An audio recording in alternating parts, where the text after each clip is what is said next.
आप सब तो इतने जानकार हैं, इतना सोशल मीडिया देखते हैं। ब्रेस्ट कैंसर के लक्षण तो आपको पता ही होंगे, बट जब हम लक्षण आने का इंतजार करते हैं, तब देर हो जाती है।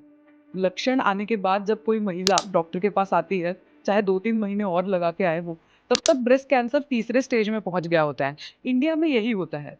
हमारे पास 70% महिलाएं स्टेज 3 में आती हैं, जब हमें बहुत सारा इलाज करना पड़ता है, कीमोथेरेपी, रेडियोथेरेपी, सर्जरी और बहुत समय के लिए और बहुत सारा फाइनेंशियल सेटबैक भी हो जाता है। ज़रूरी है जब कोई लक्षण नहीं हो, आप पूरी तरीके से स्वस्थ हो, तब आप ब्रेस्ट कैंसर स्क्रीनिंग के लिए आइए। 1 साल में 1 घंटा निकालिए ताकि ब्रेस्ट कैंसर फर्स्ट स्टेज में, अर्ली स्टेज में डिटेक्ट हो जाए, जब 100% क्योर पॉसिबल है। आपकी फैमिली की खुशियाँ और फ्यूचर दोनों को सिक्योर करने के लिए 1 साल में निकालिए 1 घंटा अपने आप के लिए।